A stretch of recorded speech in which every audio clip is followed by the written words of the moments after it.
Welcome to Atlanta Tarot. This is the tarot forecast for Aries for the month of October, including late September 2025. So welcome, Aries.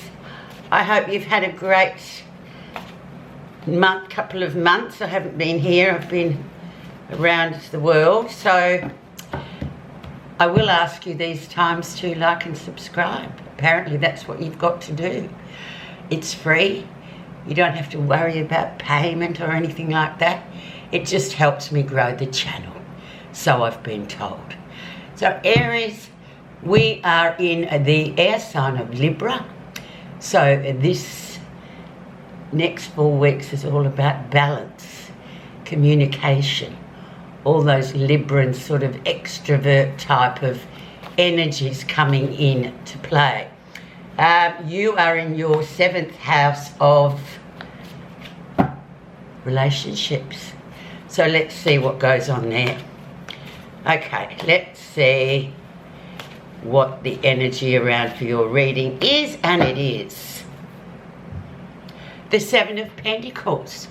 So work, practicality, day-to-day business, a bit mundane there, Aries, but very sort of earthed. And 7s always represent don't give up, just keep going. So whatever you may be doing, just know that you're on the right track. You're getting to where you want to go.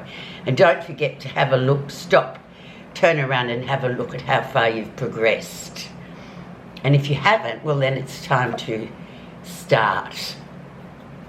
No matter what it is, but usually it's to do with work as well. So, you know, the 7 is always, you know, just sort of a surveyor type of numerological meaning. It's like, you know, you haven't reached your pinnacle yet, but you're getting there. So it's like you've got to turn around now and have a look at what's been going on for yourself. Pentacles, very earthed, as I said, very grounded. 7, don't give up. You know, you're on the right track, so to speak. Okay, so we will see where you are right now. Wow. King of Pentacles. The most reliable, dependable, slow-moving energy of all the kings, of the 4 kings of the tarot. And he sort of gets to where he wants to go by very sort of, he's a methodical plodder. So he just he attains the goal quite over a period of time. He's not in a rush because he knows rushing and impulsivity really isn't going to win you what you need to win or achieve. So this also, because it is a king, it could be a person in your life. Usually it's sort of an older, I call him the mentor king. So he could be a bit sort of father figure-ish, if you know what I mean, giving very clear, concise advice. Not too much flowery business, just this is what you should do. Just go and do it. It's simple, to the point.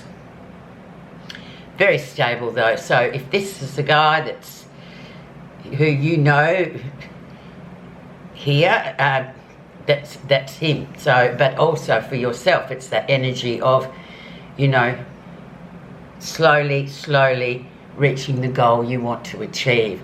And we're in relationships for you, so this could be, you know, a partner or any kind of relationship you're in, even with your boss. So those are the kind of energies we're talking about with the King of Pentacles. Let's see how he got there with the influencing card.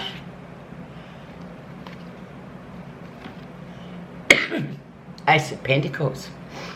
More Pentacles so far. So really great card. Aces are always about new beginnings as such. And this card is sort of telling you that you've got the wherewithal financially or the backing to get whatever it is you want.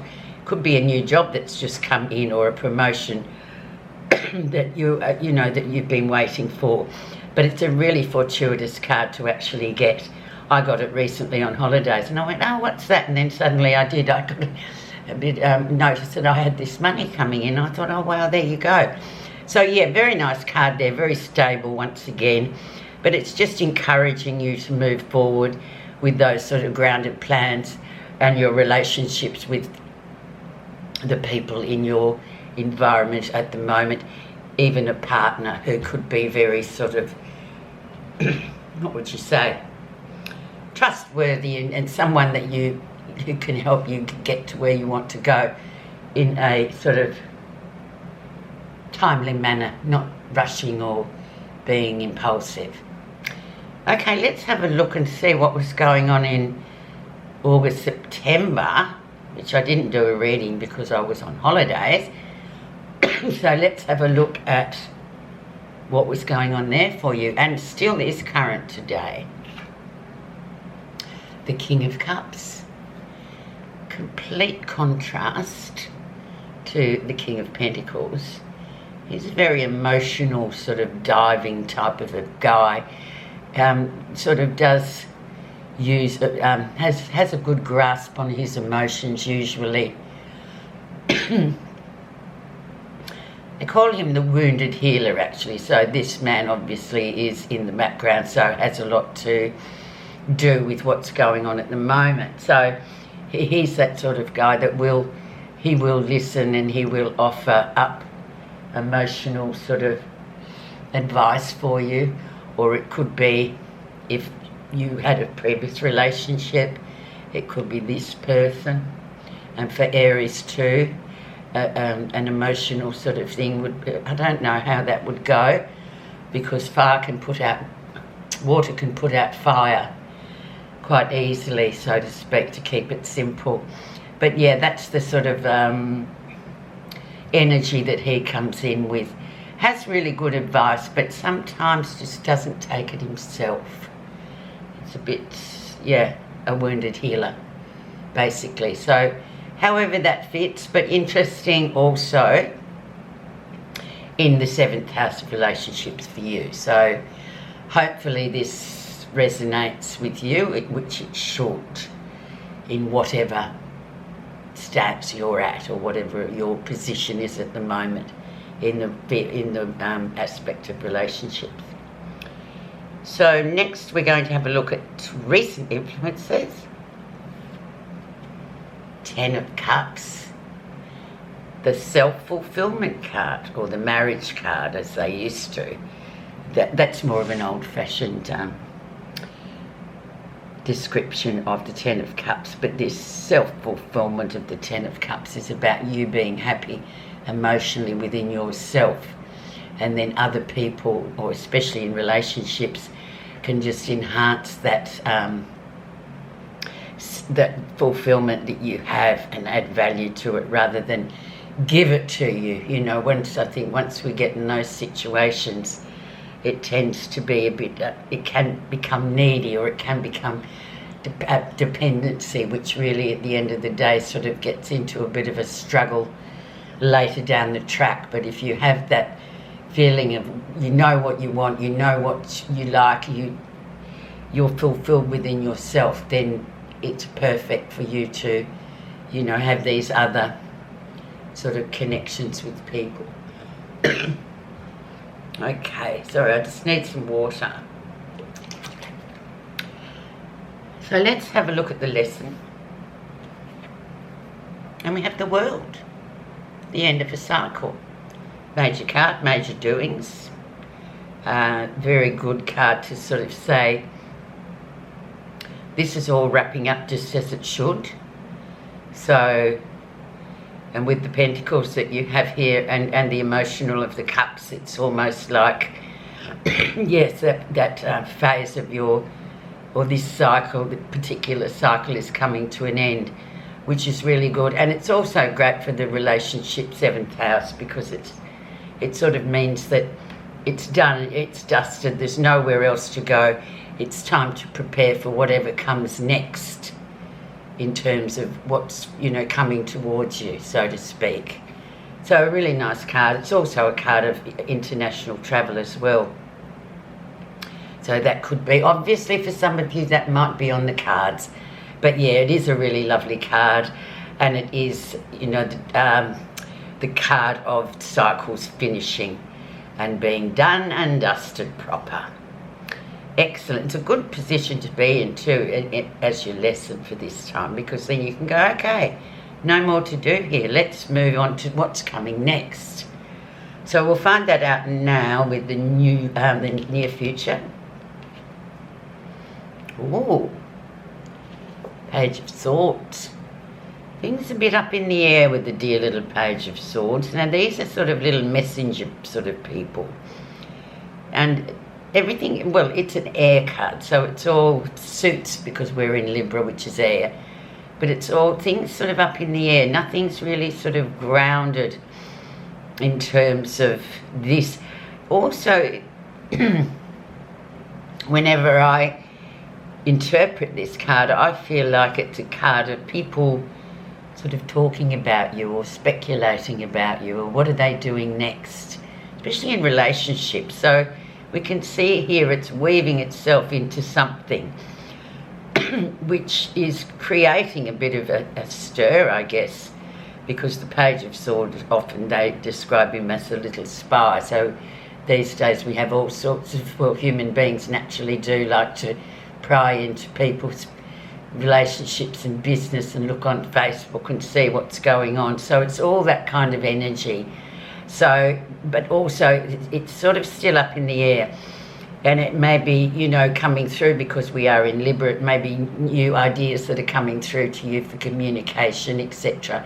But you've got to sort of make them practical, and you've got these pentacles coming in here. So I'm sort of surmising that this is a good time to sort of get these ideas that are swirling around in your mental energy to make them actually happen.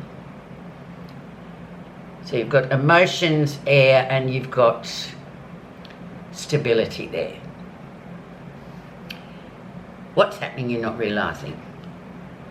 Oh, Six of Wands, doing really well. The card of ongoing success. Wands, obviously it's fire, it is it's your element as well. So ongoing success for you, things moving along just nicely, even though you may not feel it so, but this card indicates that yes, in fact, you're doing quite well. Just keep doing what you're doing, keep that momentum going, as Aries do, as most fire signs. That's their comfort zone, is for momentum, for movement, for positivity, etc. And Six obviously is the harmonious balance card that we all sort of want to achieve, and we are in Libra, so that's all about balance and harmony, striking that exact balance, which is very hard to attain, but when you get it, it's a great feeling, isn't it? So ongoing success there. Let's see how others see you. Oh, Five of Swords, a bit conflicted there. You know, just things going on, maybe sort of asking advice of sort of a group of people. This may be work, maybe, but it's obviously relationships. So it's sort of, once again, we go back to this Page of Swords and we sort of say, well, you know, make this happen yourself. You don't need to run around and ask various other people what they would do, because that's what they would do, as I often say. But this is where you've got to sort of go back down to your ongoing success and go, no, actually, I don't need to ask advice. I know where I'm going to do it. But this is how people are seeing you. Maybe that's how you're projecting yourself, and in the, you know, background you're sort of working away, as I would feel, as I see here, working away quite successfully. But other people, but Aries are very independent types of people, and rarely do they sort of, you know, they sort of don't really gather in the group and sort of say, what do you think I should do? Yeah, but that's how you're coming across by whoever. And it obviously relationships. So we've got these two kings here. So I'm just fielding it that it could be, this is where, because often the court cards often as I said, they relate to a real person, and a male energy, of course. So very interesting there. I think we'll put a clarifier on that a bit later, Aries. Oh goodness. So now let's, positive feelings. Oh, Three of Swords, but it's upside down, which is interesting. Bit of heartbreak there. Bit of grief coming through. Or maybe that's sort of just there and you're not acknowledging it, which would be a typical Arian thing to do because they don't have time for that. But yeah, it's sort of sitting there upside down. So maybe it is time to take that advice of these two wise people here, or these experiences that you've had in relationships on a romantic level perhaps, and there is a bit of grieving to sort of acknowledge, or heartbreak to acknowledge, so that you can move forward. And as it says, you know, end of a cycle, so that sort of answers itself really, doesn't it, Aries? So tap into that one and just allow yourself to feel heartbroken or grieved. Don't try and stuff it away, because it will follow you. It chases you until you sort of acknowledge it, and then it starts working, and you start healing. The outcome, Four of Cups. So a bit of discontent there. It's just that sort of, it's like an adrenaline dump, where you're sort of emotionally on a bit of a high, and then suddenly it's sort of the high just dissolves and obliterates, and you go, oh, I'm back to earth. What's this?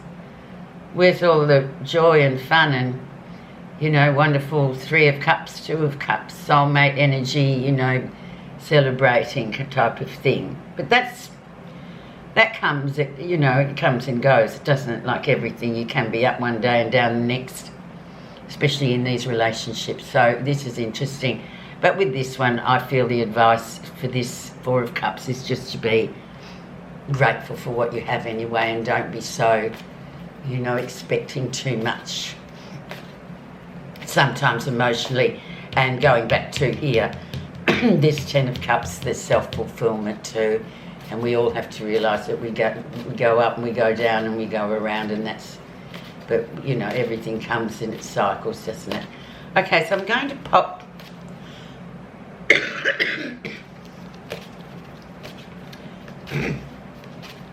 a qualifier or a clarifier on this Five of Swords. So omens and messages with the Hawk. So it's 11, so it's very fortuitous.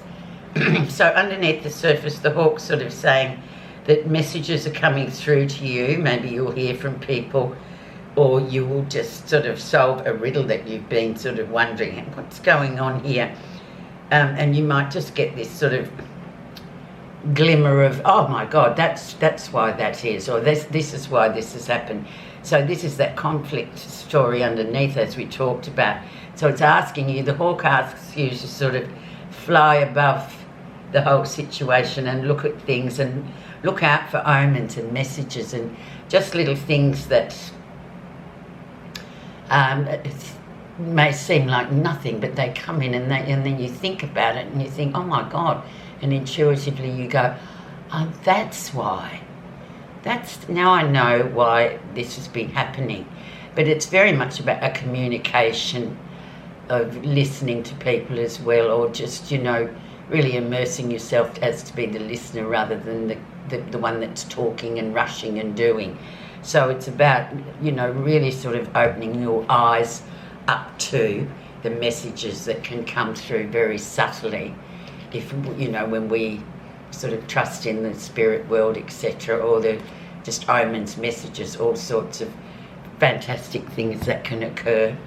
Okay, well, as usual, Aries, I've gone overboard with you in nearly 20 minutes, so I'll say thank you very much. Don't forget subscribing and liking so we can grow this channel. It's been a bit sort of slow lately and holidays have been had, so thanks so much for listening as usual.